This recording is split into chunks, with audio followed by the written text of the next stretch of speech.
Slide করা আছে। Slide কি আমি আপনাকে পাঠাবো না আমি এখান থেকে ড্রাইভ করতে দেখো তো পারবো? তুমি ওখান থেকে এই জায়গাটা শেয়ার স্ক্রিন আছে নিচে, সবুজ বাটন, দেখো তো শেয়ারে তুমি কি কোনো শেয়ার দিতে পারো কিনা।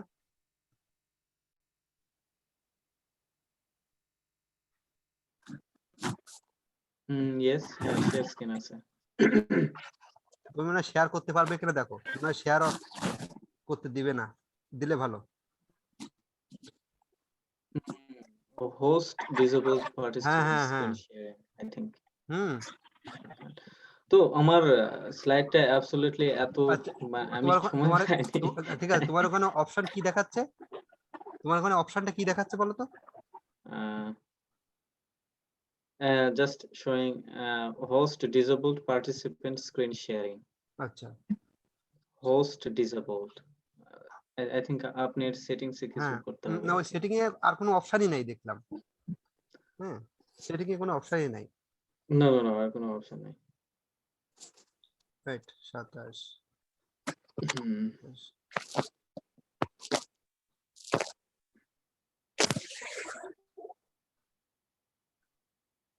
তো আপনার কাজকর্ম কেমন চলছে দাদা? এই চলছে।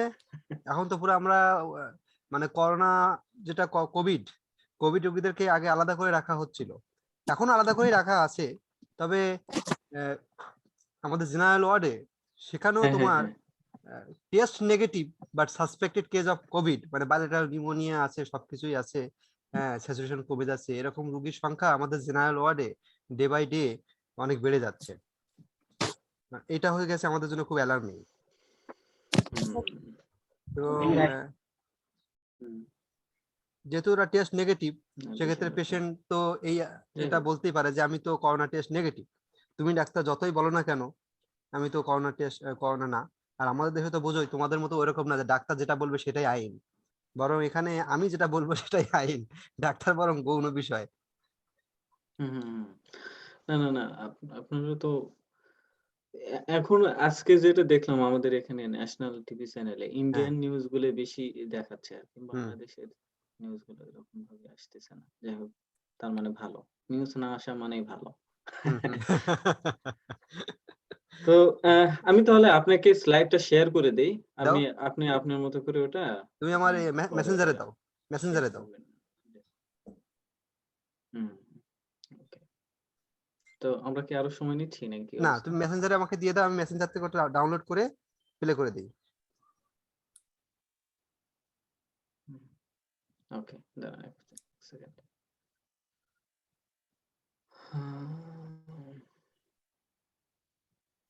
I think okay, it's done.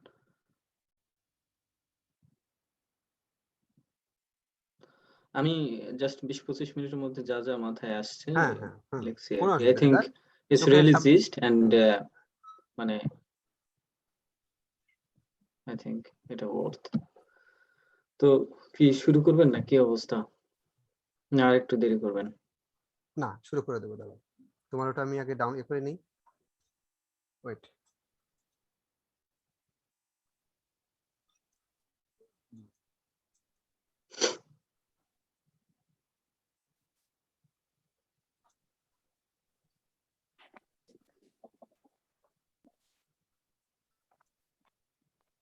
I think খুব ভালো ইনফরমেশন আছে।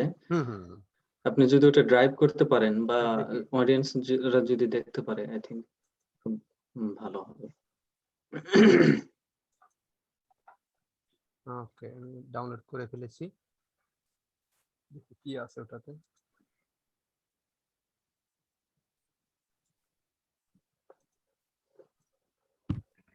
মেলবোর্ন থেকে আজকে আসতেছিলাম আমার গাড়ির উপরে তো পুরা তুষারে তুমি থাকো জ- কোথায়, সিডনি, তুমি থাকো কোথায়, সিডনি? আমি এখন আছি অ্যাডিলেডে দাদা। আচ্ছা সেখান থেকে মেলবোর্ন অ্যাডিলেডে। কত দূর?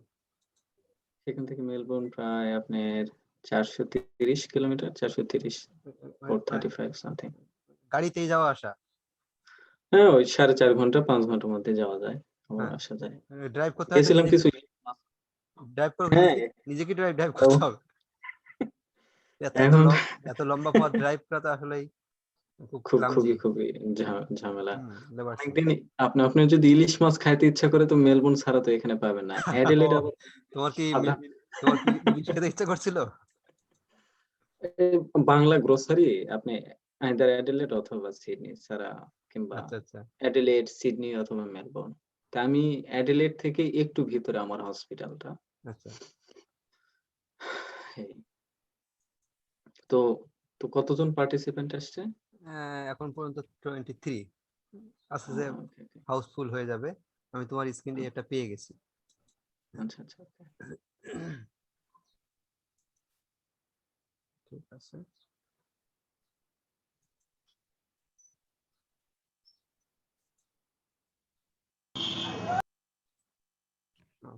তুমি কি স্ক্রিনে দেখতে পাচ্ছ Ashis? Yes, yes, yes. Okay, nice. ঠিক আছে। আমি একটু ওদের সাথে একজনকে কথা বলে নিই। তোমরা কেউ একজন রেসপন্ড করো তো, তোমরা কি আমাদেরকে শুনতে পাচ্ছ বা দেখতে পাচ্ছ? জি স্যার। ওকে, ঠিক আছে, থ্যাংক ইউ। তোমরা তোমাদের অডিওটা মিউট রাখো। ওকে, আমি একটু ইন্ট্রোডিউস করে দেই। ডাক্তার আশিস পাল আমার খুব প্রিয় একজন জুনিয়র। রাজশাহী মেডিকেলের আমরা সবাই একসময় ছিলাম, আজও বলি যে আমরা রাজশাহী মেডিকেলে। আসলে আমরা ডাক্তাররা এমন যে যেই মেডিকেল থেকে পাশ করি সবসময় ওটাকেই খুব হাইলাইট করতে চাই। এই হাইলাইট করতে চাওয়াটা অপরাধ কিছু না, বরং এটা অনেক আবেগের বহিঃপ্রকাশ। তো আশিস এখন আছে, আমি ওকে অবশ্যই তুমি করেই বলি, এবং এই হ্যাঁ, আমি আমি interview আমি করেই আমি করবো। আমি এখানে একটু ইন্টারাপ্ট করি দাদা। আচ্ছা, আচ্ছা, আপনি আপনি আশিস এখন কমপ্লিট করেন। অস্ট্রেলিয়া প্রবাসী। বলবো যে একেবারে প্রতিষ্ঠিত ডাক্তার যাকে বলে তাই বলা যাবে, একজন প্রতিষ্ঠিত ডাক্তার। আমি তাকে গত সপ্তাহে নক করেছিলাম যে সে যদি আমাদের উদ্দেশ্যে, আমাদের সবার উদ্দেশ্যে ইনক্লুডিং মি, যে কিছু যদি বলে যে কিভাবে ও গেল ওখানে, তার স্ট্রাগলিং লাইফটা কেমন ছিল, এই মুহূর্তে সে কেমন আছে, সবকিছু মিলায়ে সে আমাদেরকে কিছু বলুক। তো দেখলাম বলার সাথে সাথেই ও খুব আহ, রাজি হয়ে গেল এবং একটা কথা বারবার বলল, হ্যাপি টু হেল্প। আসলে আরেকজনকে সাহায্য করার মধ্যে দিয়েই আমরা আসলে প্রকৃত সুখে সুখী হই। তো পেয়ে গেছি আমাদের সেই স্পিকার ডাক্তার আশিস পালকে। তো অনুরোধ করবো ডাক্তার আশিস পাল, তুমি তোমার মতো করে শুরু করো। হ্যাঁ, শুভ সন্ধ্যা বোধহয় এখানে। সন্ধ্যা না ওখানে হ্যাঁ, দাদা? আমাদের এখানে এখন হ্যাঁ, আচ্ছা, 6:30 আচ্ছা। বাজে। তো ও আমার নাম যেখানে আছে আশিস পাল। সেখানে রাত 11টা বাজে এখন। হ্যাঁ, হ্যাঁ। যাই হোক, আমার নাম আশিস পাল। আমি তো দাদা আমাকে বলছিল যে আমি মনে হয় ব্যাকগ্রাউন্ড নয়েজ শুনতে হ্যাঁ, পাচ্ছি হ্যাঁ, কি যেন। আচ্ছা আশিস, আমি দাঁড়াও, হ্যাঁ, হ্যাঁ। সবাইকে মিউট করে দেবো, তাতে করে তুমি নিজেও মিউট হয়ে যাবে। তুমি নিজেকে আনমিউট করে নিবে।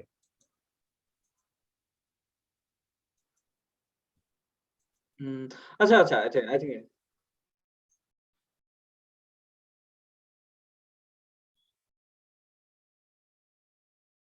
আশিস তোমাকে, হ্যাঁ, ওকে আচ্ছা, ওকে, ঠিক আছে, শুরু করো। আচ্ছা। আমার নাম আশিস পাল। আমি অস্ট্রেলিয়াতে আসি অনেকদিনই হয়ে গেল। ২০১৬ সালে। ২০১৬ সালে আসা। তো আমি অ্যাম আমি ইন্টার্নশিপ কমপ্লিট করি ২০১৪ সালে। ২০১৪ সালের পরেই আমি অস্ট্রেলিয়াতে আসার সিদ্ধান্ত নেই। এজন্য আমার বিসিএস এ আমি বোধহয় আ প্রিলিমিনারিতে টিকছিলাম। তারপরে সবকিছু ছেড়ে-ছুড়ে দিয়ে তল্পি-তল্পা সহ অস্ট্রেলিয়ার তো আমার ১ম পদক্ষেপ ছিল অস্ট্রেলিয়াতে আসার। আ সেটা হচ্ছে নীলক্ষেত। আমি বলব নীলক্ষেতে আমি আমার অর্থোপেডিক্স এর উপরে খুব একটা ভালো একটা টান ছিল। এখনো সেই টানটা অনুভব করি। যদিও ইমার্জেন্সি মেডিসিনে সবকিছুরই স্বাদ পাওয়া যায়। Sometimes you feel like you are a neurosurgeon, neurologist. Sometimes you are feeling like intervention cardiologist. তো সবকিছু মিলে ইমার্জেন্সি মেডিসিনটা অস্ট্রেলিয়া, ইংল্যান্ড, ইউএসএ তে প্র্যাকটিস করার জন্য বেস্ট। তো ওইখানে যদিও এখনো অর্থোপেডিক্সটা খুব মিস করি। তো ওখানের কিছু বই পুস্তক দেখার জন্য আমি নীলক্ষেতে যাই। যাওয়ার পরে আমি এএমসির কিছু বই দেখি।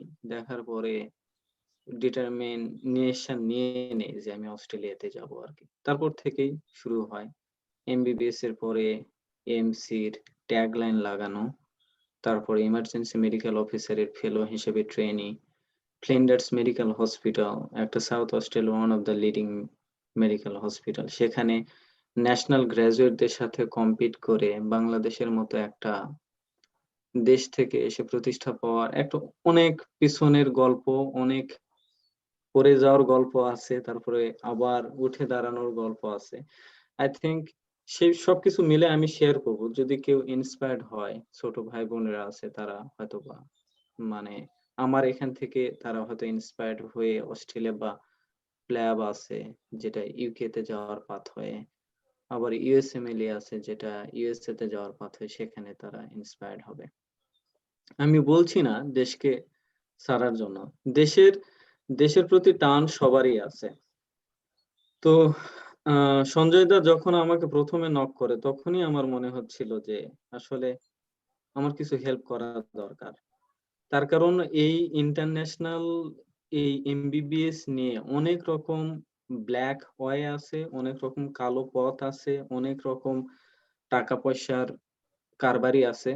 আই থিংক শ্রদ্ধেয় সঞ্জয় দা সেটার বাইরে থেকে একটা অনেক রকম জনহিতকর কাজ করছে ডাক্তারদের পক্ষে, সেটা অনেক ধরনের বড় মাইলস্টোন আই থিংক। তো এটাই, পরের স্লাইডে যাই। আমি আজকে বেসিক্যালি অস্ট্রেলিয়াতে কিভাবে আসা যায় সেটা নিয়ে আমি কথা বলবো। অস্ট্রেলিয়াতে আসতে গেলে এএমসির কোনো ব্যতিক্রম নাই। তো আমি এখানে প্রথমে লিখছি যে aim in medical career, national, আমাদের বাংলাদেশে এফসিপিএস, এমডি, ডিপ্লোমা। আমি সরি ফর দ্যাট, আমার স্লাইডটা খুব বেশি এনরিচ না, কিন্তু কিছু কিছু যেটা জিস্ট ইনফরমেশনটা থাকা দরকার বলে আমি মনে করি, সেই ইনফরমেশন গুলাই আছে আমার মনে হয়। তো ইন্টারন্যাশনাল দের জন্য যেটা নন স্পেশালিস্ট, আমি দুই ক্যাটাগরি ভাগ করছি আর কি, সেটা হচ্ছে নন স্পেশালিস্ট আর হচ্ছে স্পেশালিস্ট। নন স্পেশালিস্টের মধ্যে প্লাব দিয়ে ইউকে তে যাওয়া যাবে, এএমসি দিয়ে অস্ট্রেলিয়াতে আসা যাবে, আর ইউএসএমএলই দিয়ে ইউএসএ তে। এটা হচ্ছে অস্ট্রেলিয়ান মেডিকেল কাউন্সিল, যেটা আমাদের মতো যারা ইন্টারনি পাস করেই যারা এখানে আসতে চাও বা চায় তাদের ক্ষেত্রে অস্ট্রেলিয়ান মেডিকেল কাউন্সিল এই ট্যাগ লাইনটা খুবই খুবই পরিচিত হবে আর কি। তারপরের একটা ট্যাগ লাইন আছে আফরা, দাদা যদি ক্লিক করেন পরেরটাতে।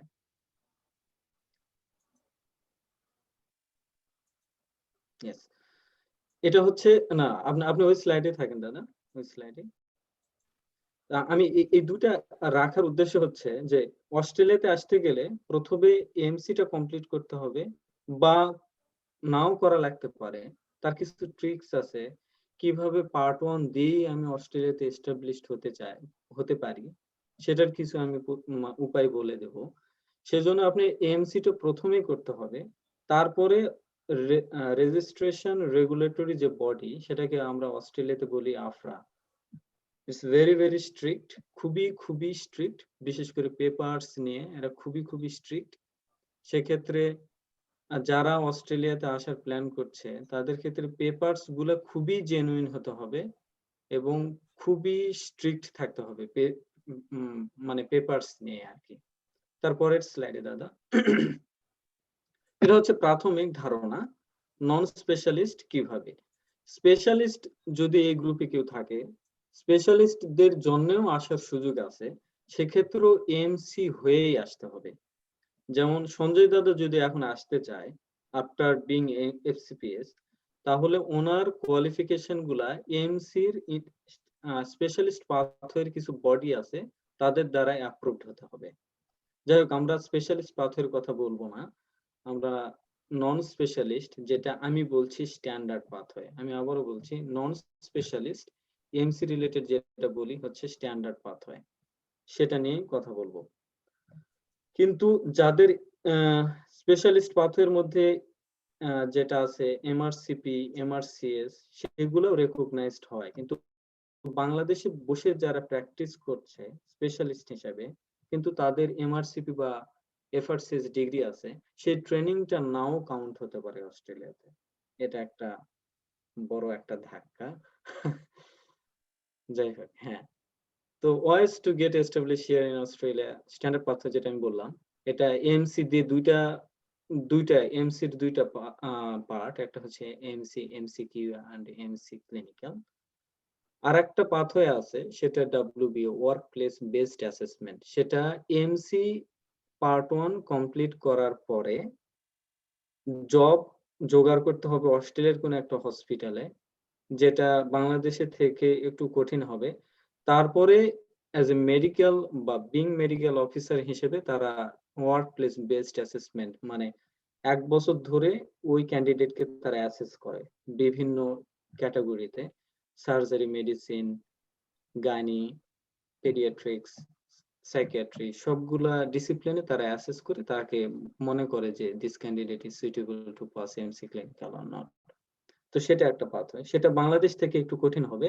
তো আমরা বেসিক্যালি এমসি, এমসিকিউ এবং ক্লিনিক্যাল নিয়ে কথা বলবো।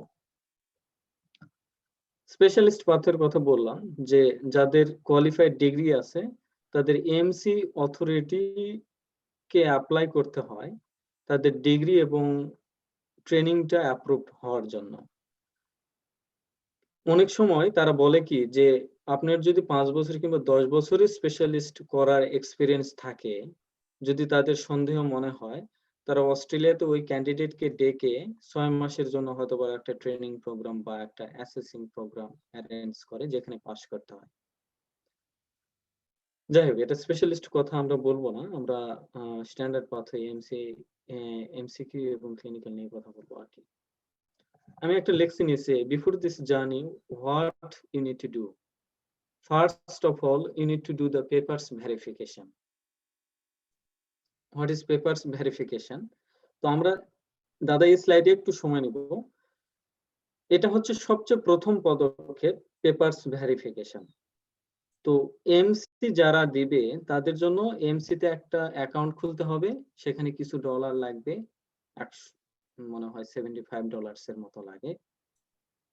আমি অনেকদিন আগে করছি 2016 সালে, সেজন্য আমার খুব একটা ভালো মনে নাই। ওইরকম 70 থেকে $75 মতো লাগে। তারপরে যে এমবিবিএস ডিগ্রিটা সেটা কোন মেডিকেল কলেজ থেকে পাস করছে। সবচাইতে ভালো সংবাদ হচ্ছে বাংলাদেশের সরকারি ম্যাক্সিমাম মেডিকেল কলেজগুলাই এএমসি রেকগনাইজড। সুতরাং এটা সবচাইতে ভালো সুসংবাদ। আমার রাজশাহী মেডিকেল কলেজ এবং খুলনা মেডিকেল কলেজও AMC recognised. So medical college নিয়ে কোনো অপশন নাই। তো যে এমবিবিএস পাস করছে সেটা জেনুইন এমবিবিএস সার্টিফিকেট কিনা সেটার একটা ইন্টারন্যাশনাল বডি থাকে, সেটাকে আমরা বলি হচ্ছে পরের নেক্সট ক্লিক করলে দাদা আসবে। তো কিছু ইন্টারন্যাশনাল এজেন্সি আছে, তারা দেখে যে ওই এমবিবিএস সার্টিফিকেটটা জেনুইন কিনা। তাকে আমরা বলি educational commission for foreign medical graduate, যেটা। আর এটারই একটা সাব ডিভিশন হচ্ছে ইলেকট্রনিক পোর্টফোলিও অফ ইন্টারন্যাশনাল ক্রিডেনশিয়ালস, যেটাকে আমরা বলি এপিক। তো আমি প্রথমে বললাম এমসি তে একটা অ্যাকাউন্ট করতে হবে, আর এই ইন্টারন্যাশনাল যেটাকে বলি এপিক, এখানে একটা অ্যাকাউন্ট খুলতে হবে। অ্যাকাউন্ট খুললে হবে কি, ওরা দেখবে যে ওই এমসির সার্টিফিকেটটা জেনুইন কিনা ওই ক্যান্ডিডেটের জন্য। তো ওরা ইন্টারন্যাশনালি ওরা অ্যাসেস করে আর কি। এর মেইন অফিস ইউএসএ থেকে কিছু পেপারস গুলা ওই রেসপেক্টিভ মেডিকেল কলেজে যাবে। ওই মেডিকেল কলেজের অ্যাডমিন স্টাফ গুলাই জানবে যেটা কোন ক্যান্ডিডেটের জন্য এটা পেপারস ভেরিফাইড হচ্ছে। এটা খুবই খুবই কনফিডেন্সিয়াল। এটা সাধারণত ওরা ডিএসএল অথবা ফেডেক্সে পাঠায়। ইউএসএ থেকে ওরা আসবে, তারপরে ওটা এনক্লোজ করে প্রিন্সিপালের সিগনেচার করে ওই ডিএসএল কিংবা ফেডেক্স এর মাধ্যমে আবার ইউএসএ তে ব্যাক করবে। ইউএসএ তে ওই ভেরিফাইড কপিটা আনফোল্ডেড হবে, যেটা এমসি এর কাছে ওরা কমিউনিকেট করবে আর কি। তো এরকম একটা প্রসেস। তো আমার কিছু রিলেটিভস ইউএসএ তে ছিল, ওরা আমার জন্য এটা করছে হচ্ছে ফেডেক্স এর অ্যাকাউন্ট ওখানে খুলতে হয়। যাদের কোনো রিলেটিভস নাই, কোনো সমস্যা নাই, তারা শুধুমাত্র একটা যদি অ্যাকাউন্ট করতে পারে যে ফেডেক্স কিংবা হচ্ছে ডিএসএল এ, সেই কাজটা অনেক দ্রুত হয় আর কি। এক মাস এর আগেই হয়ে যাবে, 20 দিনের মধ্যেই এই পেপার ভেরিফিকেশনটা কমপ্লিট হয়ে যাবে আর কি, যাদের একটু মানে বন্ধু টন্ধু আছে তারা এটা করতে পারে আর কি। পরের স্লাইড দাদা।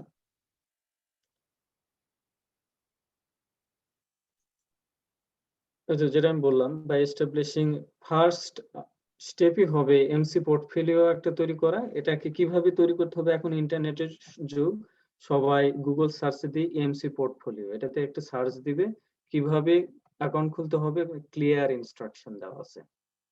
আর Epic account and related formalities cost I think $175 Australian dollar আর কি।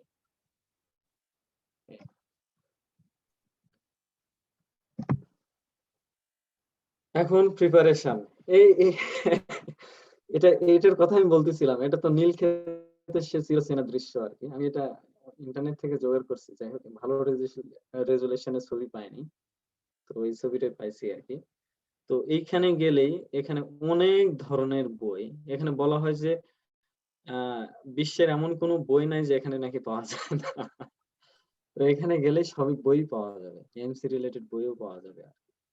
তো আমার প্রথম কথা হচ্ছে যে আমি হচ্ছে আহ, আমার বাবা কৃষক ছিল, আছে এবং ছিল আর কি, এখনো আছে। তো আমি যখন বই কিনতে যাই, আমি ওই দোকানদারকে বলছিলাম আমার বাবা ধান বিক্রি করে আমাকে 3,000 টাকা দিছে, 3,000 টাকার মধ্যে আমাকে এমসির বই দেন। তো ওই ভদ্রলোকটা আমাকে পুরা এমসির প্যাকেজ বোধহয় 2,200 টাকা দিয়েছিল আর কি। সেটার নাম এখনো মনে আছে, Taj medical centre. I am really really grateful to him. তো ইউজুয়ালি বলে যে এটা নাকি 5,000 টাকা লাগে। তো আমি ওনাকে এক কথায় যখন বলছিলাম যে আমার বাবা ধান বিক্রি করে টাকা দিছে, ওটা আসলে উনি বলছিল যে আপনি তো একদম ঠিক জায়গায় টার্গেট করলেন। তো উনি আমাকে অনেক, আমি মনে করি যে আমি অনেক কম দামে বইটা পাইছিলাম আর কি, পুরা সেট। তো এই জন্য আমি নীলক্ষেতের কথা খুবই মনে করি, বিশেষ করে তাজ মেডিকেল সেন্টার। হয়তো ওনার কথা, আমার কথা ওনার মনেই নাই আর কি, তার কারণ ওনাদের কাছে অনেক কাস্টমারই থাকে। পরের স্লাইড দাদা। এই তো এখানে গেলে সবগুলো রিসোর্স পাওয়া যাবে। প্রাইমারি রিসোর্স যেগুলা, আমি বোধহয় এটা একটু ভুলে লিখছি, সরি ফর দ্যাট, আমি খুব তাড়াতাড়ি টাইপ করছি। প্রাইমারি সোর্স ভেরিফিকেশনের কথা আমি বলে ফেলছি। এমসি পার্ট 1 এটা হচ্ছে মেন, ওটা এমসি পোর্টফোলিও গেল, তারপরে পেপারস ভেরিফিকেশন, তারপরে এমসি পার্ট 1 প্রিপারেশন টাইম। এটা স্টুডেন্ট টু স্টুডেন্ট ভ্যারি করবে ডেফিনেটলি, কারো একবারে হয় না, কারো 2-3 বার দিতে হয়, কিন্তু সৃষ্টিকর্তার ইচ্ছা আমার একবারই হয়েছিল। প্রিপারেশন টাইম এটা ভ্যারি করে, যেটা বললাম 6 weeks to 6 months। তো আম, এটা এই রেঞ্জের মধ্যে থাকলে মোটামুটি 4 মাস 3 মাস করলে মোটামুটি হয়ে যাবে, কিন্তু খুবই খুবই ডেডিকেটেড থাকতে হবে আর কি।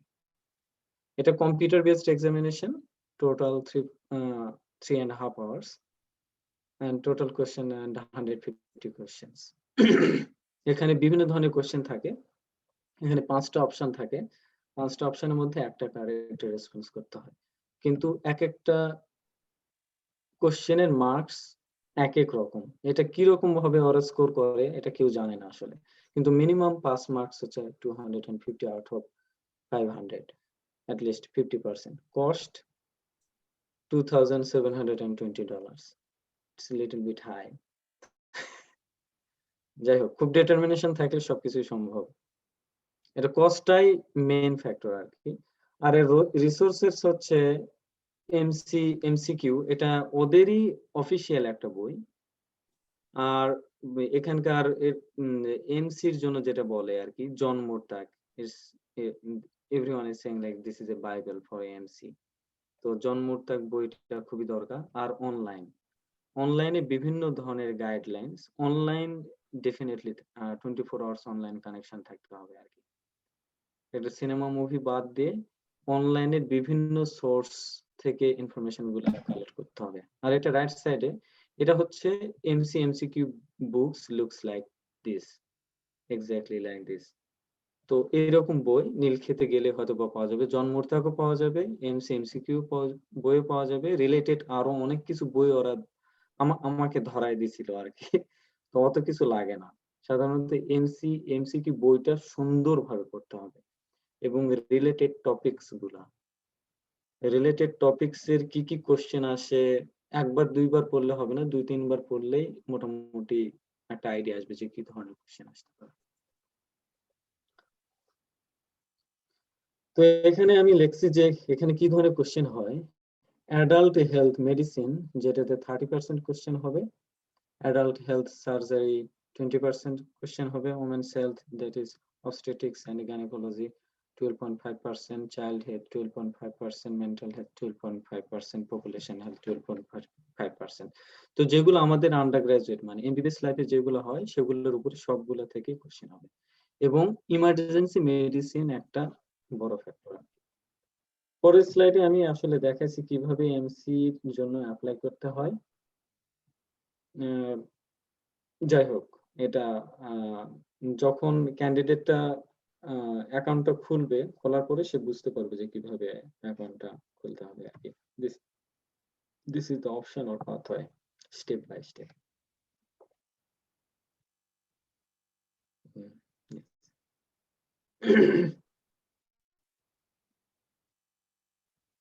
হ্যাঁ দাদা, এখন একটু পজ করে এখন একটু কোশ্চেন ইনভাইট করেন দাদা।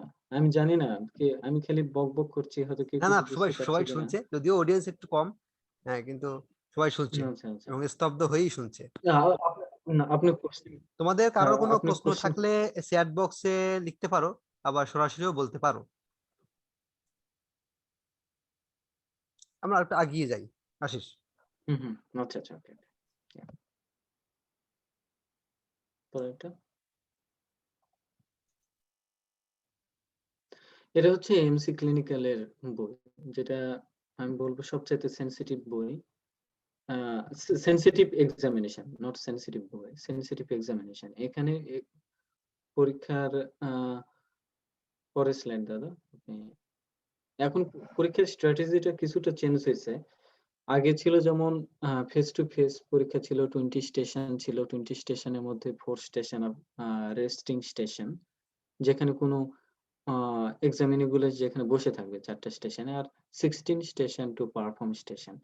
আমরা এই সময় পরীক্ষা দিছি, কিন্তু এখন জুম সেশনে তারা পরীক্ষা নিচ্ছে, যেটা আমার খুব একটা অভিজ্ঞতা নাই জুম সেশনে, যেটা এই কোভিড-19 এর জন্য সবকিছু চেঞ্জ হয়ে গেছে।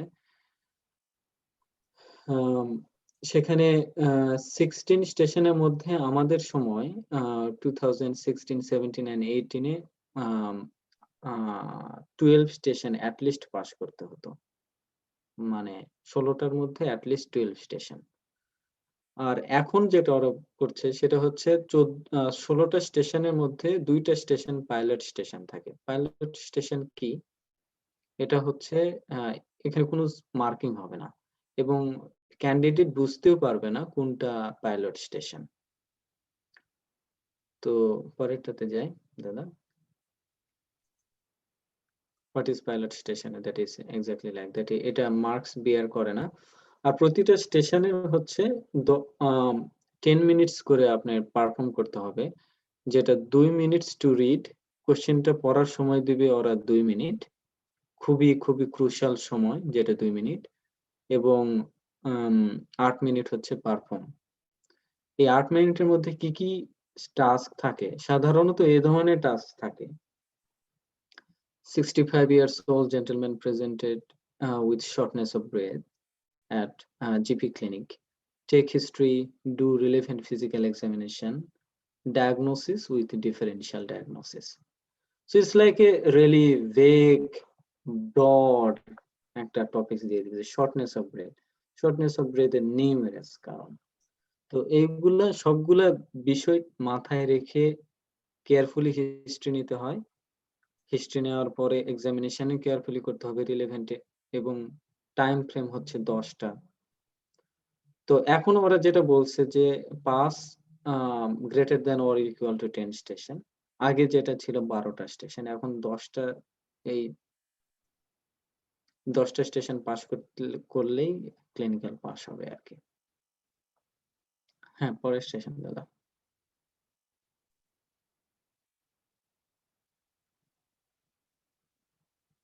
যেটা বললাম, it's a expensive examination, sensitive but you can do it. This is the only one thing. এখানে আমি যখন আসি আমি আমার কথা বলি। এখানে যখন আমি আসি তখন আমার ডাক্তারি ছাড়া তো আমি কিছু পারি না। ডাক্তারি ছাড়া আমি অন্য কিছু করতেও পারবো না। অড জবও ভালো লাগে না। যে এত কিছু করে আমি মেডিসিন পড়লাম। মেডিসিন পড়ার পরে আবার অড জব। কিন্তু আমার ফ্যামিলি গুলো আমাকে খুবই, খুবই সাপোর্ট করছে। বিশেষ করে ফাইন্যান্সিয়ালি। আমি রিয়েলি গ্রেটফুল। যে ফাইন্যান্সিয়ালি একটু সাপোর্ট না থাকলে এই পরীক্ষাতে পাস করা খুবই, খুবই কঠিন। এজন্য ক্লিনিক্যাল পাস করার আগে আমি সিডনির আমি বেসিক্যালি সিডনিতে আমি থাকতাম। সিডনিতেও অনেক এক্সপেনসিভ একটা সিটি। সেখানে আমি পাশের রাস্তাটাও আমি ঘুরতে তেমন বের হতাম না। পকেটে টাকা খুবই কমই থাকতো। কিন্তু আমার একটাই অপশন ছিল যে আমাকে ক্লিনিক্যাল পাস করতে হবে। অন্য কোনো অপশন নাই। ফেল করাও যাবে না, পাস করতে হবে। That's it. যদি এই ডিটারমিনেশন থাকে, I think everyone can pass AMC and be a proud Australian doctor. এটাই। আ জাস্ট এটা একবারে সম্ভব। এটা হচ্ছে আমার নতুন কলিগ। এটা এখানে রাখার একটাই উদ্দেশ্য হচ্ছে, এটা কারো ক্ষেত্রে ইন্সপায়ার হিসেবে কাজ করতে পারে। এটা হচ্ছে মাঝখানে যিনি আছে সে হচ্ছে সিঙ্গাপুরিয়ান একজন ডক্টর। তার বয়স হচ্ছে 42 but he is junior than me. খুবই রেসপেক্টফুল আমার প্রতি। তার নাম হচ্ছে সিকে আমরা বলে ডাকি। তার ডান পাশে যে আছে সে অস্ট্রেলিয়ান গ্র্যাজুয়েট। তো আমি এই ছবিটা রাখার উদ্দেশ্য হচ্ছে এখানে multinational. He is from Singapore, he is from Australia and I am from tiny little Bangladesh. তারপরে আমি নিজের দেশকে রিপ্রেজেন্টেটিভ করতে পারছি। খুব ভালো লাগে।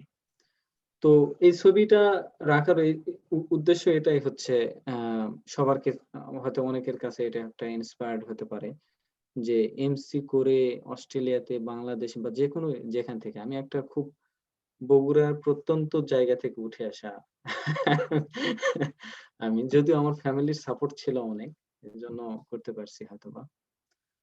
এজন্যই ছবিটা রাখার উদ্দেশ্য এটাই। Nothing else. তো যেটা আমি বলছি যে এটা একটা সামারাইজ ভার্সন যে কি অ্যাম কত টাকা খরচ হতে পারে। এটা মোটামুটি সব মিলে আ ৭,০০০ এর মতো $৭,০০০ এর মতো খরচ হতে পারে। ৪ লাখ ৫ লাখের মতো, মেক্সিমাম ৫ লাখ।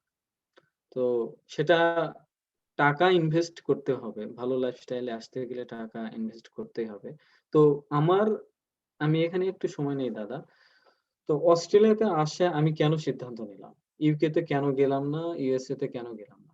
যতদূর আমি জানতাম, আমার তখন নলেজ খুবই কম ছিল অস্ট্রেলিয়া সম্পর্কে। খালি জানতাম যে এএমসি দিতে হবে। এএমসি কিভাবে রান করে, কিভাবে পাস করতে হয়? I have no idea. Sanjay দা, ওই সময় কিন্তু কোনো আমাদের আইডিয়া ছিল না। না, এখন যেমন ইন্টারনেটে আসলেই প্রচুর আসলে রিসোর্সেস। হ্যাঁ, বর্তমান সময়ে ছেলেপেলেদেরকে তো দেখলে তখন সত্যি কথা তখন আমার খুব হিংসে হয়। আমরা খুবই হিংসে হয়। আ ইভেন আ আজকে আমার যে আমরা যেটা করছি, এরকম একটা প্রোগ্রাম আসলে, আমাদের সময় আসলে তখন কেউ কখনো রিসোর্স আনতে পারেনি। বা তখন সুযোগই ছিল না। সত্যি কথা মানে আমরা অতটা না। ডিজিটালাইজড হইনি ওই সময়। খুবই আনডিজিটালাইজড, খুবই এনালগ পদ্ধতিতে আমরা জীবনযাপন ও করেছি। ওই সময় ডিজিটালাইজড হয়নি। হুম। ইয়েস, তো আমার কাছে ফোন ছিল এখনো মনে আছে আমার ১১০০ মডেলের ফোন।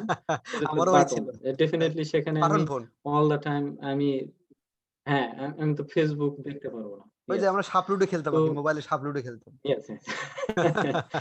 তো ওই ক্ষেত্রে শুধুমাত্র শুনছি যে এমসি দিতে হবে আরকি। Right.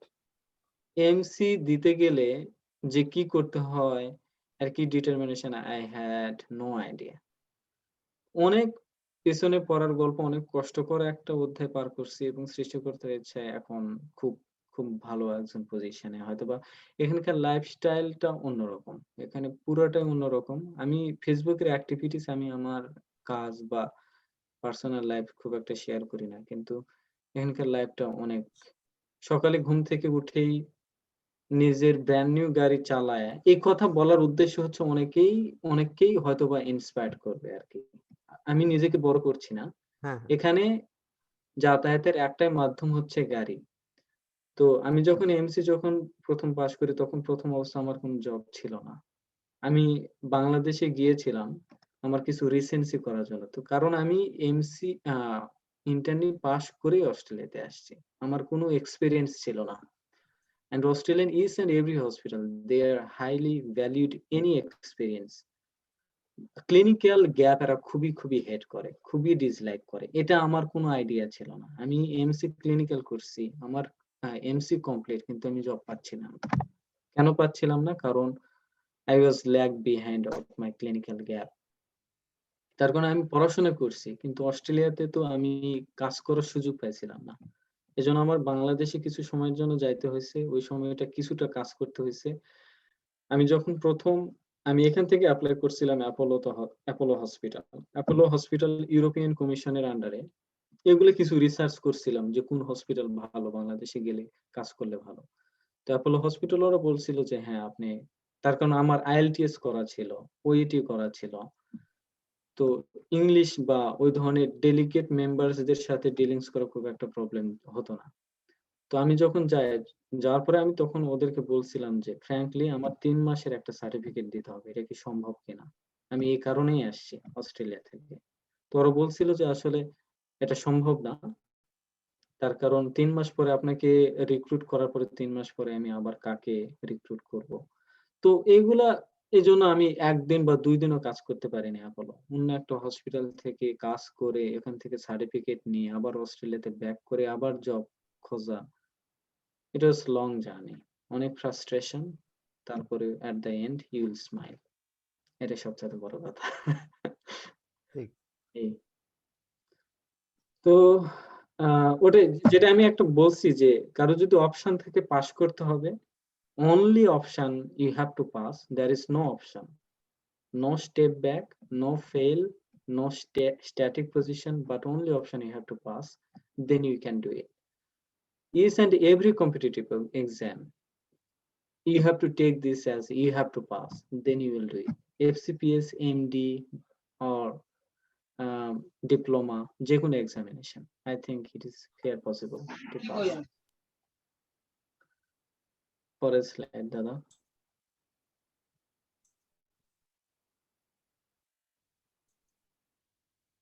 Scope and career in Australia, এটা অনেক, আমি খুব সংক্ষেপে লিখছি, আমার মনে হয় সব ইনফরমেশন গুলোই আছে কিন্তু ইলাবোরেট করি নাই।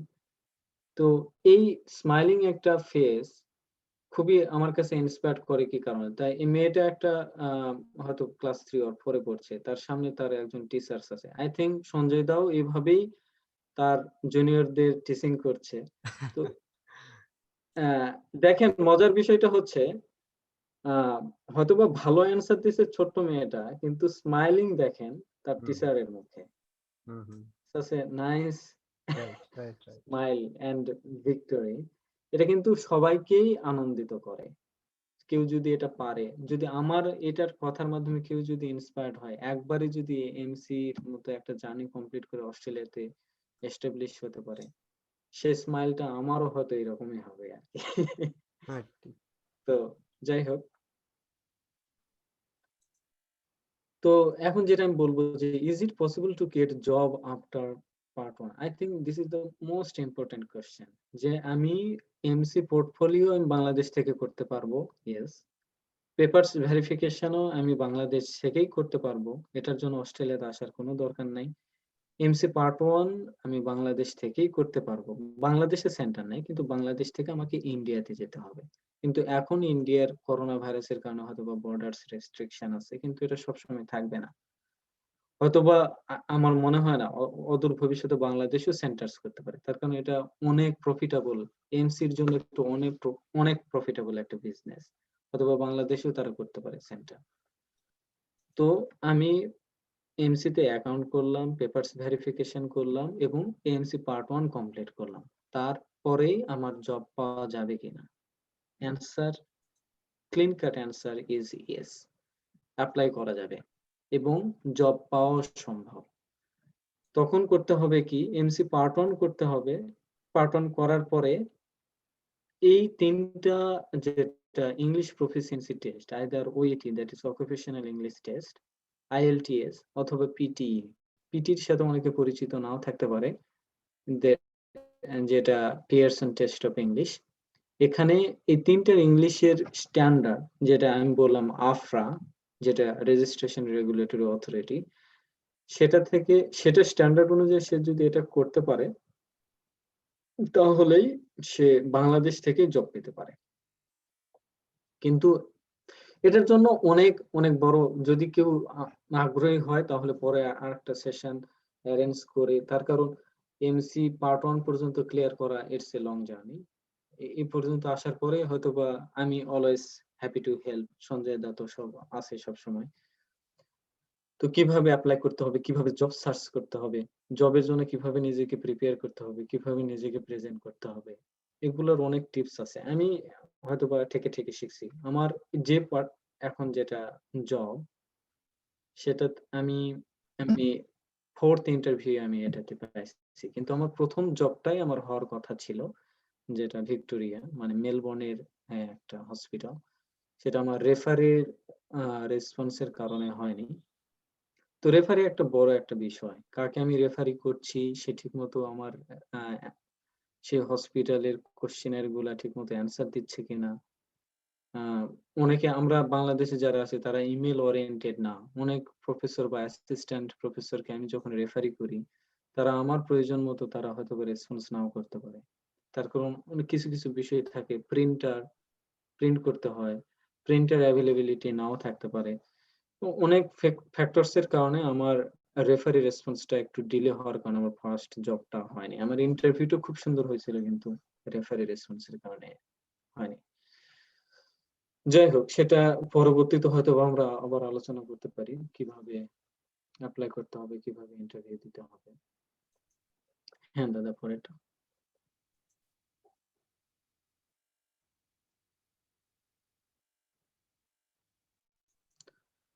তো তারপরে ইন্টারভিউ পার্ট 1 করার পরে আমার স্লাইডটা লেখার উদ্দেশ্য হচ্ছে যে পার্ট 1 পাওয়ার পরে জব পাওয়া সম্ভব।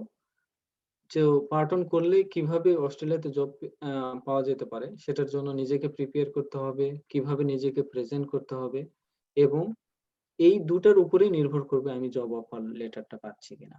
যখন আমি ১ম জব লেটারটা পাই, আমি আমি আসলে কোনটা দেখছিলাম জানেন সঞ্জয় দা? হ্যাঁ, ওখানে কোন জিনিসটা সবচাইতে ইম্পোর্টেন্ট আমার কাছে ছিল, আচ্ছা।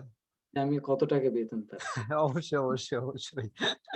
এটা খুব মানে কঠিন সত্য। সব সত্য তো বলা যায় না। কিন্তু এটাই মনে হয় জীবনের কঠিন সবচেয়ে সত্য। কঠিন সত্য। এবং আমাদের জন্য, আমাদের মতো হুম, জায়গা থেকে উঠে হ্যাঁ, আসা যারা, তাদের জন্য কঠিন সত্য আসলে এটাই। আমরাও যারা বিসিএস এ ঢুকেছি তখন ১ম হিসাবটাই হয় কঠিন এটাই সত্য। যে বেতনটা আসলে কত? তা দিয়ে আমি এবং আমার পরিবারকে চালাতে পারবো কিনা? এখানে বাংলাদেশে দেখেন সবাই আসলে এগুলা দেশ এত সভ্য, ডাক্তারদের ডাক্তারি জব অস্ট্রেলিয়াতে বলা হয় A class job, A category job. Not engineers job, not others job. এখানে রেসপেক্ট কিরকম, আমি কিছুদিন আগে ক্রিসমাসে আমার ডিউটি ছিল, ইমার্জেন্সি তো হেক্টিক ডিউটি থাকে। তো আমার ইমার্জেন্সিতে কত ধরনের অস্ট্রেলিয়ান ওন্ড দামি ব্র্যান্ডের সব চকলেট। আমি হয়তো অনেকের নামই জানি না। যখন আমি এখন জানি। আগে ১ম তো নাম জানতাম না। তো এগুলা ওরা দিয়ে যায় as a gratefulness to show gratitude to the doctors. তো এগুলা মানুষের ভালোবাসা দেখলে ভালোই লাগে। কিন্তু ওরা কখনোই বলে না, কোয়েশ্চেন করে না। ডাক্তার হইছেন, আপনার অনেক টাকা পয়সা, যেটা অনেক বাজেভাবে বাংলাদেশের উম যেমন সাংবাদিক বা এইগুলা আছে যারা কোয়েশ্চেন করে, দাদা সে শুনলে আমারও খারাপ লাগে। হুম, হুম। ফেসবুকে তো দেখি মাঝে মধ্যে অনেক কমেন্ট আসে। সেগুলা নিয়ে কখনোই কেউ কোয়েশ্চেন করবে না। সবসময় রেসপেক্ট। ওরা জানে ডাক্তারি জব অনেক কঠিন এবং they deserve to get well paid. এটা নিয়ে ওদের কোনো মাথা ব্যাথাও নাই। সেটাই। আর সবচাইতে বড় কথা হচ্ছে আমার ১ মাসের বেতনেই হয়তোবা আমি যা ধার দেনা যা ছিল সব শোধ হয়ে গেছে। রাইট। এটাই। Most precious moment in life, আমি কি লিখছি? In life and for your family being Australian doctor. When you will say yes. ও হ্যাঁ, আমার ইমার্জেন্সি মেডিসিন আমার ১ম যে রোগীটা ছিল, সেই রোগীটা এরকম একটা সিওপিডি রোগী ছিল। সিওপিডি রোগী থাকার করছিল যে আমার তো একটা অ্যাকসেন্ট আছে। আমি এখন বুঝি। অস্ট্রেলিয়ানদের মতো তো অ্যাকসেন্ট ১ম ছিল না। এখন কিছুটা ট্রাই করি। কিন্তু ওর প্রথমেই কোশ্চেন ছিল যে তুমি কোন দেশের? তখন আমি বলছিলাম যে আমি বাংলাদেশের। বলতেছে তোমার ফেসিয়াল এক্সপ্রেশন তো বাংলাদেশের মতো লাগে না। তো আমি ওকে বলছিলাম যে বাংলাদেশের লোক মানে তোমার কাছে কিরকম মনে হয়? তো বিভিন্ন বক করলো আরকি। তখন আমি বললাম যে হ্যাঁ, I'm from Bangladesh and I feel very proud to be here as your doctor. তো যাই হোক এটা একটা খুবই একটা ভালো লাগার মুহূর্ত ছিল ওই সময়টা। পরের স্লাইডটা দাদা।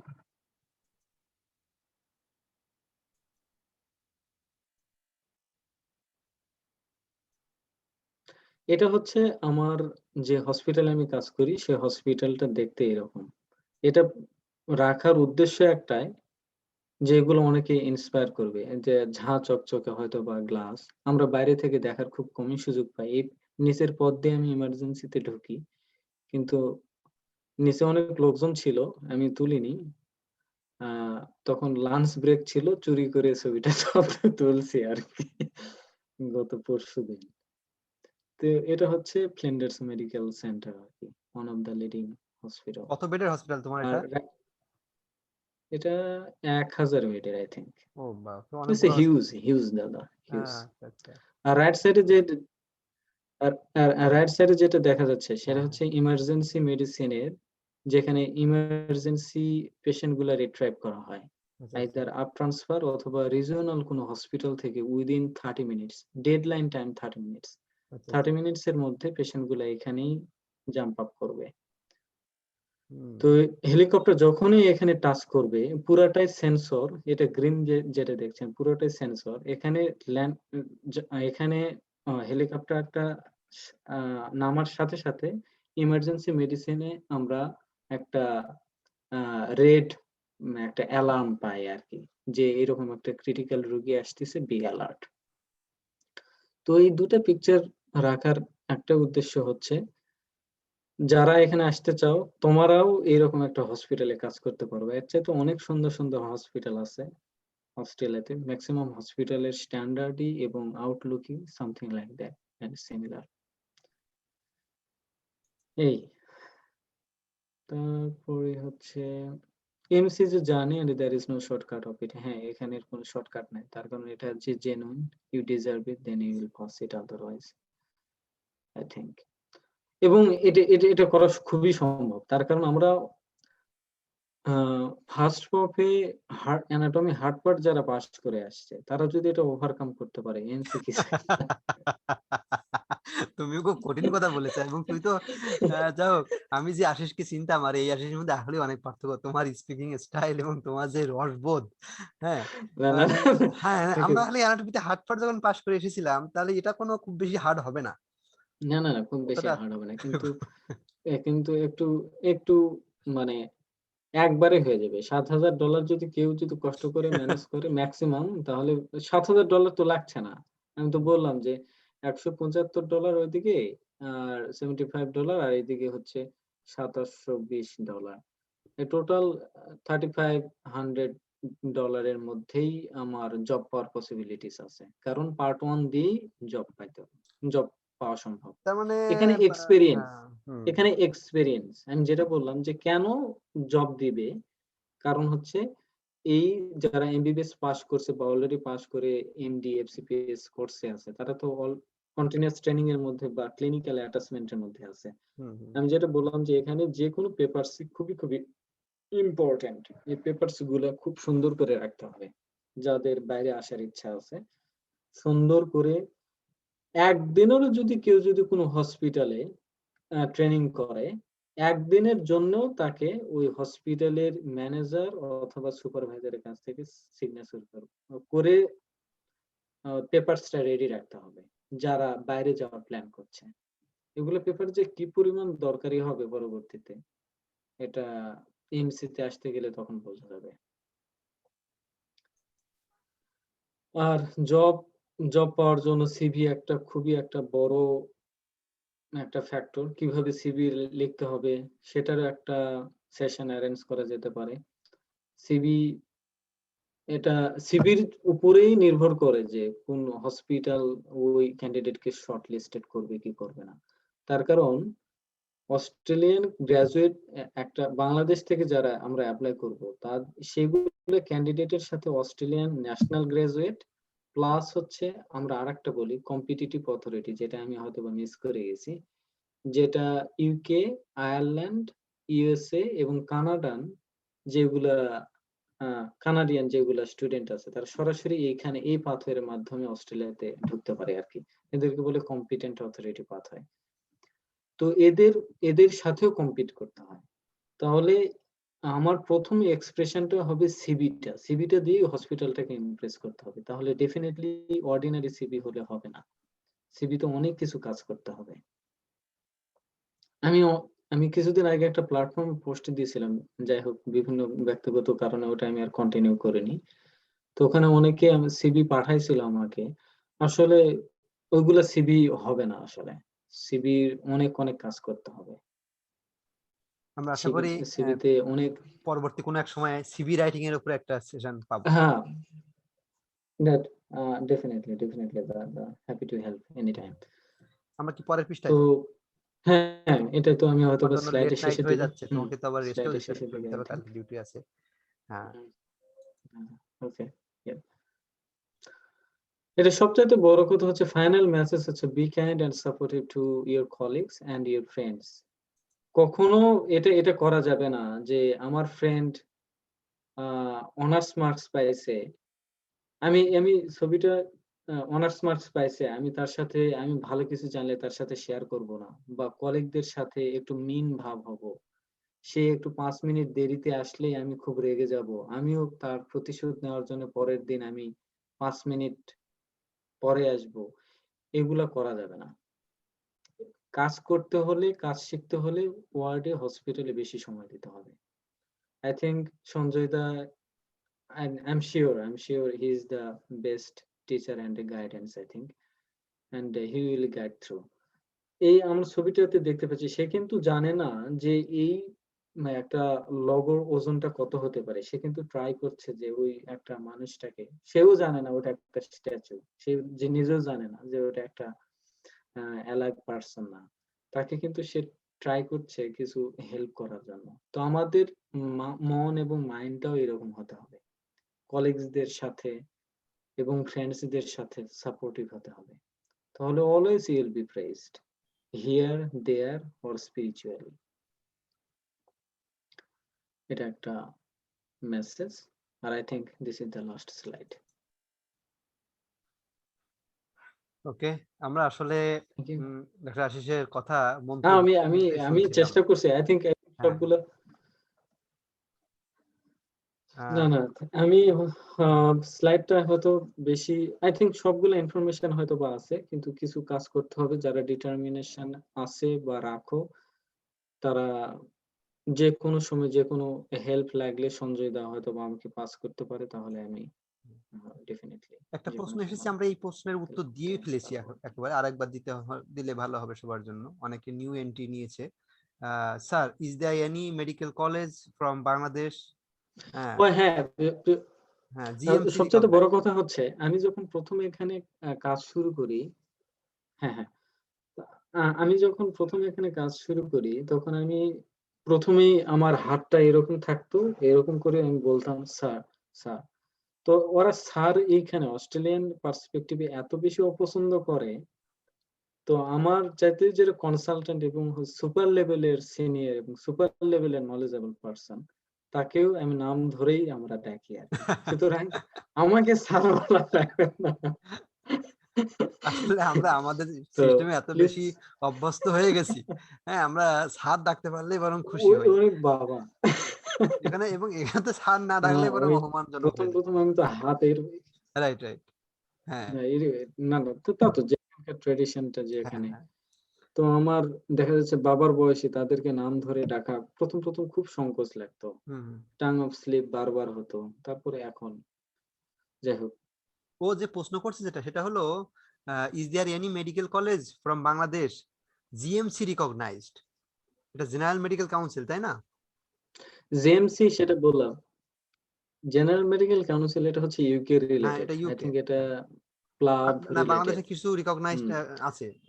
ওটার হুম I think ম্যাক্সিমাম সরকারি মেডিকেল হ্যাঁ কলেজগুলাই হ্যাঁ হ্যাঁ যেহেতু জিএমসি এবং আফরা ইউকে বেসড যেটা রেজিস্ট্রেশন রেগুলেটরি অথরিটি সেটাকে বলে জিএমসি রেজিস্ট্রেশন, আর অস্ট্রেলিয়াতে প্র্যাকটিস করার জন্য রেজিস্ট্রেশন রেগুলেটরি অথরিটি কে বলি আমরা আফরা। হুম। অস্ট্রেলিয়ার জন্য আফরা আর ইউকে এর জন্য জিএমসি। যেহেতু আফরা ম্যাক্সিমাম গভর্নমেন্ট মেডিকেল কলেজগুলোকে এরা রেকগনাইজড দিয়েছে, সুতরাং জিএমসি দেওয়ার কথা আর কি। তো আমারও কিছু ফ্রেন্ড যারা এখান থেকে ওই ইউকে থেকে এখানে আমাদের সাথে কাজ করছে আর কি, যারা ব্রিটিশ মেডিকেল গ্রাজুয়েট, তাদের সাথে হয়তো বা আমি কথা বলতে পারবো যে বাংলাদেশের কোন কোন মেডিকেল কলেজগুলো ওরা বা ওদের ওয়েবসাইটে গেলে দেখা যাবে আর কি, ইজি হয়। ঠিক আছে, আমরা আমাদের সেশনের শেষে চলে এসেছি। কারোর কোনো প্রশ্ন যদি থাকে সরাসরি হ্যাঁ করা হ্যাঁ যেতে পারে। দাদা, আর আরো কোনো হ্যালো প্রশ্ন থাকলে হ্যাঁ হ্যাঁ স্যার, আপনি যেটা বললেন যে মানে আপনি বাংলাদেশে এসেছিলেন ট্রেনিং করার জন্য। এখন কারো যদি এএমসি ক্লিয়ার করার আগে সে যদি কোনো প্র্যাকটিস করতো বা ট্রেনিং করতো, সেক্ষেত্রে কি তার মানে আবার দরকার হবে এমসি দেওয়ার পরে ট্রেনিংটা করার? খুব সুন্দর প্রশ্ন, খুবই সুন্দর প্রশ্ন। আমি বুঝিনি আর কি, আমি বলি, ওটা কেমন ওর যেন কেটে প্রশ্নটা হলো যাচ্ছিল। তোমার ক্ষেত্রে যেটা হয়েছে, তোমার যেহেতু আগে ট্রেনিং করা ছিল না, তাই এএমসি ক্লিয়ার করার পরে ট্রেনিং করার জন্য আবার বাংলাদেশে আসা লেগেছে। খুব ভালো। কিন্তু কারোর যদি এএমসি হুম করার আগে, লাইক হুম মি লাইক মি আমি আমার ট্রেনিং তো অনেক ট্রেনিং হয়ে গেছে 4 বছর প্লাস, এখন আমি এএমসি করে ফেললাম একটা, তারপরে কি হুম আমার আবার ট্রেনিং করার জন্য বাংলাদেশে আসতে হুম হবে, হুম না আগেই করে যাওয়া এই ট্রেনিংটা আমার পরবর্তীতে কাজে না লাগবে? না না, এটা এটা হ্যাঁ, আমি হয়তোবা আমি ওইভাবে বলিনি। কিন্তু আমি একটা কথা বারবার আমি হাইলি এমফেসিস করি। সেটা হচ্ছে এখানে যেকোনো অস্ট্রেলিয়ান হসপিটাল না, যেটা এদের যে মাথা সেটা হচ্ছে আফরা। আফরা এদের uh clinical training, clinical experience highly valued করে। খুবই ভ্যালিউড করে। ইট ডাজন্ট ম্যাটার যে কারো ক্লিনিক্যাল হলো কি ক্লিনিক্যাল হলো না। কিন্তু আমার ১ম এই আমার চিন্তাভাবনা ছিল যে আমি ক্লিনিক্যালটা শেষ করব, তারপরে জবের জন্য আমি এপ্লাই করব। যেটা আমার আইডিয়াটা ছিল একটু হলেও রং। কিন্তু আমার এখন হেডেকটা নাই যে আমার ক্লিনিক্যাল করতে হবে না। কিন্তু পার্ট 1 করার পরে জব পাওয়া যাবে যদি তাদের এই এক্সপেরিয়েন্স গুলা থাকে। এবং বাংলাদেশের মেক্সিমামেরই এক্সপেরিয়েন্স আছে। এজন্যই আমি বলছি যে পার্ট 1 করতে হবে। কন্টিনিউয়াসলি সে তো জব করেই যাচ্ছে। তার যদি ৩ বছরের বেশি কোনো গ্যাপ না থাকে, ৩ বছরের মধ্যেই সে যদি জবের একটা কোনো অফার করতে পারে, তাহলে আফরা কোনো তার ঝামেলা করবে না। ম্যা শেষ কথা হচ্ছে যে তার লাস্ট জবের এক্সপেরিয়েন্স এর মেক্সিমাম গ্যাপ ৩ বছরের বেশি হওয়া যাবে না। আচ্ছা ৩ বছরের বেশি হলেই ঝামেলা হবে। আমার যদিও ২ বছর বেশি হতে যাচ্ছিল, তারপরে I was struggling। ঠিক আছে। কিন্তু সবচাইতে ডিসেন্ট গ্যাপ হচ্ছে 1.5 ইয়ার্স ম্যাক্সিমাম ডিসেন্ট গ্যাপ। এই গ্যাপ এই পর্যন্ত ম্যাক্সিমাম গ্যাপটা থাকলে জব পাওয়ার ক্ষেত্রে কোনো প্রবলেম হবে না। কিন্তু মেইন স্ট্রাগলিংটা হচ্ছে জবের ইন্টারভিউ অফারটা অ্যারেঞ্জ করা। কোথায় কিভাবে এপ্লাই করতে হবে? এটা একটা বিগ চ্যালেঞ্জ। যাই হোক, ওটা যদি কেউ ইন্টারেস্টেড থাকে সেটা পরবর্তীতে আমরা ওটা আলোচনা করব। আজকে আমাদের ১ম এই পরে একটা প্রশ্ন আছে আশিস। প্রিলিমিনারিটা আমি হলে আজকে তোমাকে দ্রুত ছেড়ে স্লাইডটা দিতে শেয়ার চাচ্ছি, করলাম। তুমি তোমাকে দেখেই বুঝতে পারছি তুমি খুব টায়ার্ড। দ্রুত ছেড়ে দেবো তোমাকে। আচ্ছা, ডেফিনিটলি। পরে আরেকটা দুটো হ্যাঁ, প্রশ্ন ওকে, আছে ওকে। এখনো। যদি আবারও সেই স্যার দিয়ে শুরু হয়েছে, অনুরাধা স্টুডেন্ট। স্যার, যদি এএমসি পার্ট 1 এর পর জব পাওয়া যায়, হুম, হুম। সেটা কি টেম্পোরারি জব হবে? তারপর কি করতে হবে? যদি এমসি পার্ট 1 এর পর জব করার পাওয়া পরে যায় সেটা যে কি টেম্পোরারি জব যে হবে, জব যেটা পাওয়া তারপরে কি যায় করতে সেটা তো হবে? টেম্পোরারি জব আসলে, নাকি? না, না, না, টেম্পোরারি এখানে পার্মানেন্ট কোনো জবই হবে না। সবগুলো কন্ট্রাক্ট জমা। You you don't need to think about that. You just need to get a job. তারপরে রাইট পরেরটাতে কি করতে হবে সেটা সে ক্যান্ডিডেটই বুঝতে পারবে। রাইট যেমন আমি যখন ১ম জবটা পাই, আমার জবের কন্ট্রাক্ট ছিল হচ্ছে ২ বছরের। ২ বছরের আগেই ওরা আমার জবটা এক্সটেন্ড করে দিয়েছে। আমার কোনো কিছু করতে হয়নি। এটা পারফরম্যান্স এর উপরে নির্ভর করবে সুপারভাইজরের উপরে নির্ভর করবে। যেমন আমি একটা ছোট্ট কথা বলি। আমি এখন সার্জিক্যালে আমার ইমার্জেন্সি থেকে আমি এখন সার্জিক্যালে আছি। সার্জিক্যালে আমরা এখন ৪ জন ডক্টর আছি। ৪ জন ডক্টরের মধ্যে ৩ জন হচ্ছে ন্যাশনাল গ্র্যাজুয়েট, যারা অস্ট্রেলিয়ান গ্র্যাজুয়েট। তো একদিন আমার সুপারভাইজার বলতেছে, "you can take a supervisor role among this 3।" তো এই কথাটা আমার কাছে অনেক বেশি মিনিংফুল ছিল। কারণ কি, সে নোটিস করছে আমি সবগুলা কাজ না শেষ করে যাই না। আমি সকাল ৭:৩০ টায় হসপিটালে ঢুকি। হসপিটাল থেকে বের হতে, হতে আমার ৭ টায় বেজে যায়। নিয়ারলি ১২ ঘন্টা, ১১.৫ ঘন্টার মতো আমি হসপিটালেই থাকি। তো এটা এগুলা হার্ড ওয়ার্কিং এবং ডেডিকেশন এর যদি থাকে, আই বিলিভ সবগুলা ইন্টারন্যাশনাল মেডিকেল গ্র্যাজুয়েটরা তাই করে। এবং এটা যদি করা যায় তাহলে জব এক্সটেনশন বা এক্সটেন্ড নিয়ে কোনো টেনশন করতে হবে না। প্লাস হচ্ছে যত ইয়ার যাবে, যত ক্লিনিক্যাল এক্সপেরিয়েন্স বাড়বে অস্ট্রেলিয়াতে, বেতনটাও সুন্দর করে বাড়বে। সেটা একটা সবচেয়ে তার বড় মানে দিক। Everything that depends on your dedication. Hmm, আর আর এখানে এখানে তো ফাঁকি দেওয়ার কোনো সুযোগ নাই আসলে। ফাঁকি দিলে নিজের কারণ চাকরি নাই। হুম, নিজের চাকরি নেই। আসলে খুবই পরের প্রশ্ন আসি। সবকিছুই তো ডকুমেন্ট। হ্যাঁ, পরের প্রশ্ন নেই। Umme Tamima, sir part 1 complete করার হুম, পর, মানে পার্ট 1 কমপ্লিট করার পরে কি ওইটি বা আইএলটিএস করতে হবে নাকি আগেই করতে হবে? ওর প্রশ্নের বেসিকটা আমরা বুঝতে পেরেছি যে পার্ট 1 করে আগে কি পার্ট 1 করে নেব নাকি তার আগে পরে ইংলিশ কোর্সটা করতে হবে? হুম, হুম, হুম। আমি এখানে একটা কথা আবারও বলি যে কারো যদি একটাই অপশন থাকে যে আমার এমসি দিয়ে জব পেতে হবে, অপশন একটাই, তাহলে এম তাহলে তো সে পার্ট 1 করে ফেলল। পার্ট 1 করার পরে পার্ট 1 করার পরে বা আগে তো ডেফিনিটলি ইংলিশ ক্লিয়ারেন্স এর কোনো প্রশ্নই আসে না। তার কারণ এটা শুধুমাত্রই দরকার রেজিস্ট্রেশন এর জন্য। হুম, তো আমি তো জানি না, বা ওই ক্যান্ডিডেট তো জানে না যে আমি এমসি পার্ট 1 টা পাস করব। হয়তোবা অনেক সময় স্লিপও হতে পারে। তাহলে আমার ওই ২ বছরের যে স্প্যানটা সেটা নষ্ট হয়ে যাবে ইংলিশেরটা। হুম, সেজন্য আমার পরামর্শ হচ্ছে ইংলিশটা পার্ট 1 এর আগে কখনোই করা দরকার নাই। যদি সে আ জবের এপ্লাই করার পরে তখন রেজিস্ট্রেশন এর প্রসেস এর আগে ইংলিশটা ক্লিয়ার থাকলে হবে। ওকে, বুঝতে পেরেছি। আশা করি ওরাও বুঝতে পেরেছে। জবের রেজিস্ট্রেশন প্রসেসের আগে এট এনি হাউ আ ইংলিশটা ক্লিয়ার থাকলে হবে।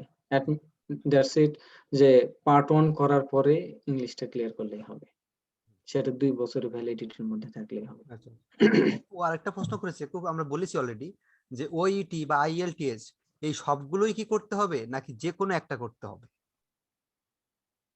না, না, না, একটা। ওটা আমার অথবা ছিল আরকি। হ্যাঁ, হ্যাঁ, অথবা। যে কোনো একটা, যে কোনো ইংলিশ ওএটি স্পিকিং যে করলে কোনো। ওএটি।